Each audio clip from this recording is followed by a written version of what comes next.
guys, welcome to my channel. My name's Samantha and I make videos on minimalism, productivity and intentional living. And today I wanted to give you a tour of my minimalist workspace. So without any further ado, let's just get straight into it. So this is the overview of my workspace. And then I'll go further in to give you more detail on each item. So let's start with the map. So this world map I bought ages ago. I used to work in Waterstones when I was a student at university, and I bought this map and it took me ages to get this framed. When my dad did a refurbishment and I came up onto the third floor of our family home, I dug out this map and I knew that I wanted to have it framed. But framing is super expensive, and my sister and my best friend actually helped me to frame this ourselves. We got the frame from IKEA, and then there's actually no glass on this, so it's just the paper itself. But I think it's very effective, and I love looking at it when, say, I take a pause from working. And then if we go down to the desk, this desk is actually quite long and wide. I used to work as a project manager at a web development agency, and we used to have these huge desks, and it made me realize how important it was to have a very generous workspace. So I actually got this desk made bespoke. I asked a builder to come and cut a piece of MDF, and this is actually painted.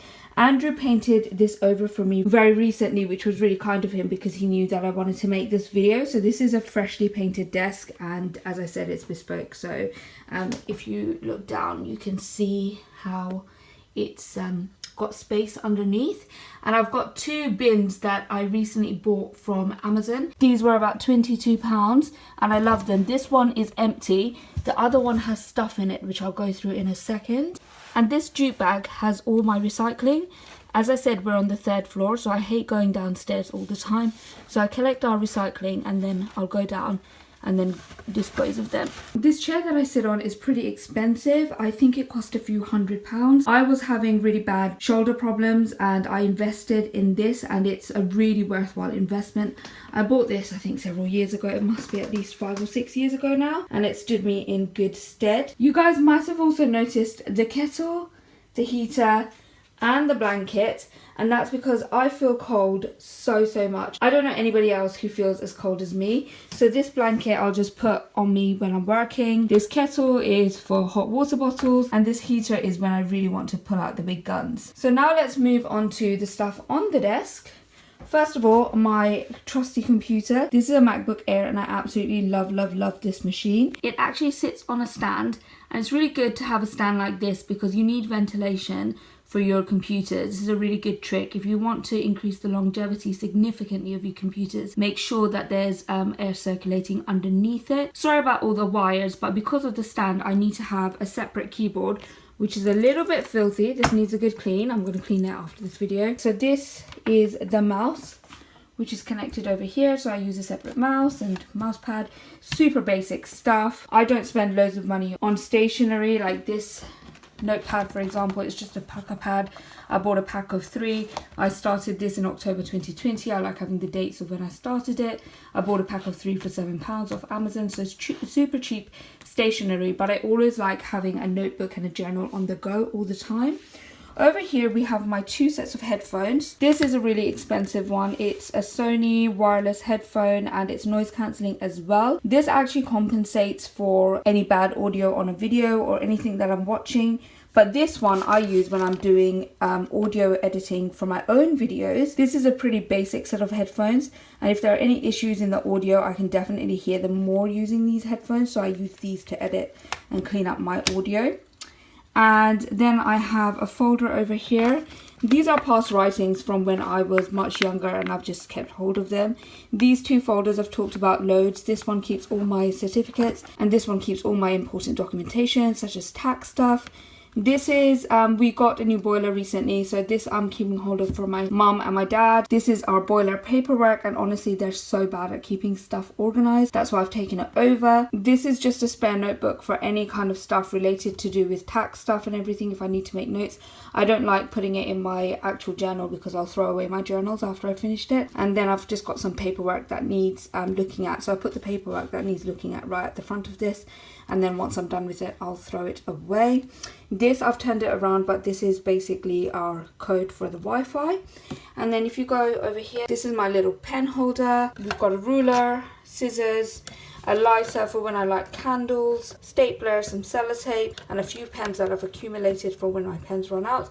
And also I like keeping my stamps right at the front. I don't use stamps very often, but when I do, I just dip into here and get out a stamp. These stamps I bought when we were getting married, so that's a good 2 years ago now. That's how infrequently I send post, but because Christmas is coming up, we're going to send a few Christmas cards and stuff, so that will come in useful. And I think that's pretty much it for the desk space. Now let me go through that bin and show you what I've got in that bin. So I've put the bin that has stuff on it on the desk, and I absolutely love it. I think for £22 it's really good value for money and gives me that much more storage space. So let's look into it. This is what the top looks like, and then let me uncover. So the first thing you'll probably notice is this YouTube package. This was actually my plaque for 100,000 subscribers gained on my main channel. My main channel is called London City Girl. It's an educational YouTube channel, which I'll link in the description below, and I'll show it up on screen here. I have a small mirror here. If you guys don't know, I actually live with my husband in the attic conversion of my parents' home. So space is at an absolute premium. So basically when I get ready, I do my makeup at my desk. So this is a mirror, and this is my makeup bag that I use. I have some Breathe Right strips. I've been having difficulty breathing at night, so these Breathe Right strips are absolutely amazing. These are a couple of spare notebooks that I have that I'm going to use up after my current notebook finishes up. I normally get through a notebook every 3 months. And then I have a couple of hard drives with historic work. Got some cotton balls to remove my makeup. This is unopened because I haven't needed them yet, so they're kind of spares. And this over here is the case for my Sony headphones that I showed you a little bit earlier. So that's all that I have on in this bin. All of this stuff actually used to live on top of the desk, and it used to look really, really messy, and it used to really actually wind Andrew up. He was just like, you have to tidy up your desk, you have to tidy up your desk. So that's really why I bought these bins, and they're such a great investment. As I said, the other one is empty, so there's plenty more storage space if I need it. So I'm going to put this back. And so this is another angle for my workspace. I absolutely love my workspace. I get so much done here. I don't always sit on here. I will alternate between the bed and the desk just to make sure I switch things up a bit, which is really important for my shoulder. As I said, I have shoulder problems through years and years of editing. But yeah, that's pretty much my minimalist desk workspace tour. I really hope you enjoyed this video, and if you like minimalism content, then I'll link a list of videos that you might enjoy in the description below and also in the cards above. As always guys, thank you so much for watching. Make sure to subscribe as it really does help my channel, and I'll see you all next week. Bye!